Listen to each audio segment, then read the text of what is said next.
Eyewitness this week features the Ihamufu Bridge in Enugu State, an infrastructure that has become obsolete and quite deplorable. The Offin-Oreta Road remains a source of concern to people who ply that route, yet it's a major link between two communities in Pt.1 LCDA in the Ikorodu area of Lagos State. Egbin Power Station is in the news not for power generated this time, but for an alleged trouble fomented. These and more on Eyewitness Report. I'm Chris Elems. In 2015, our attention was called to the Offin-Oreta Road, though at the time the community had just carried out a palliative operation to keep the road in use. They needed government attention.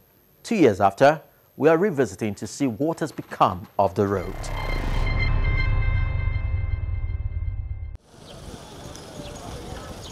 Offin Road in a deplorable state, and this has been the case since the road was constructed about 30 years ago under the regime of Mike Ahibe, who was the then military administrator of Lagos State.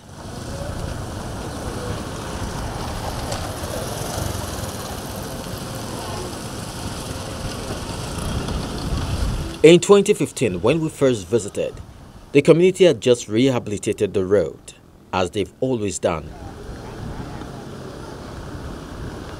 At that period, they called on the government to help them fix the road as it was becoming a backbreaker for them. This Offin-Oreta road had been abandoned since almost about, let's say, 15 to 17 years. With the help of all our chairman of CDC, joint CDC, so we now meet, we put her together to make sure that at least we have a palliative measure on the road. 2 years after, the road is yet to get the due attention. It has become worse, even now that the rain is yet to take its toll.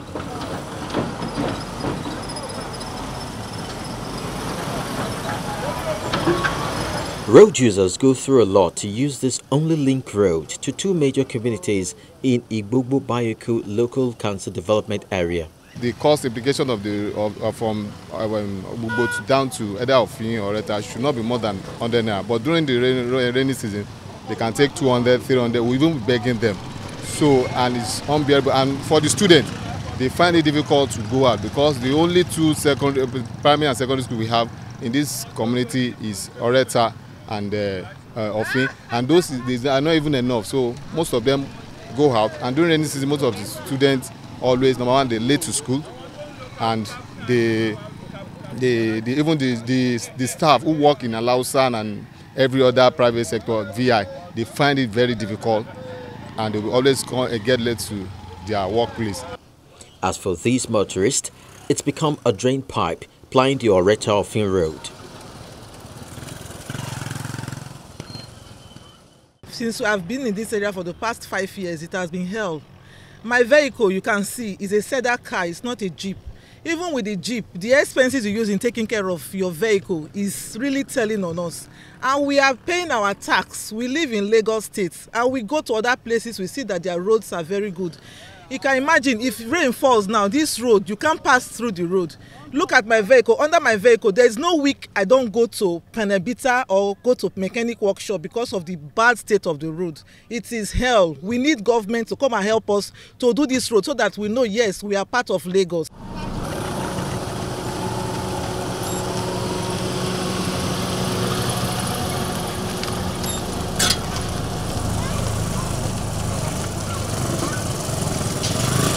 The people are about to embark on another round of palliative.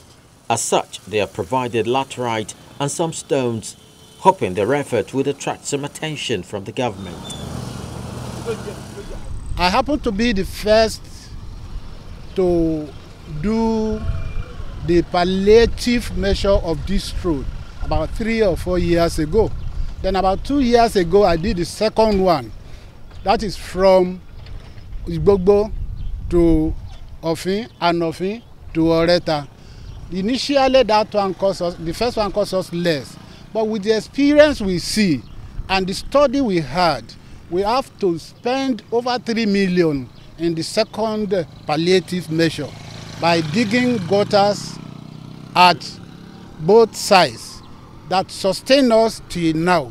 But as at now, with all the effort we put up, we find that government, when they said they are coming, you should not take them for granted in that 10 years they will come. Because at the time of Tinubu, we have been pleading the cause of repairing or resurfacing this Offin-Oreta road, which was constructed by a military administrator. All effort for us, writing, photoing, sending mail, internet, does not yield. And by the time of Fashola, he promised heaven and earth and included us on the list of roads to be repaired. We are number 332. Up to today, Offin-Oreta has never had any felt of democracy at all. If you can see, all you see on the road are personal efforts. The last time you were here, I think January or February 2015, we just finished some palliatives then.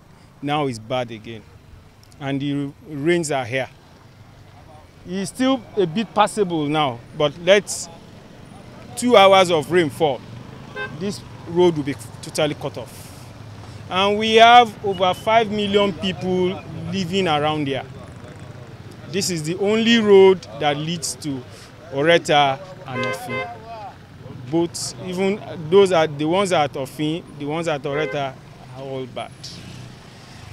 We learned that this government is working towards improving the rural areas so that we will reduce urban drifts. But if this road continues like this, many of us will have to abandon whatever we have here and move to the urban city. There are quite a number of new buildings springing up here, yet businesses have not been flourishing, an indication that rural-urban drift might be prevalent. You cannot do business around here because of this bad road. So people are, maybe if they are coming out wearing suit or anything wear, if you fell down inside the water, it's another thing, you need to going back. So we need government to come and help us do this road. All the joint CDA, CDC, they are really trying. They put sand there. So this red sand they put there. Look at this. The much the people of these communities can do is to appeal for intervention from the government. It's not tolerable for our people to go to work and to our market women to go to markets. The road is very bad, in fact. All our motor is in bad condition. So we call Lagos government to come to our aid about this road, to do the road for us.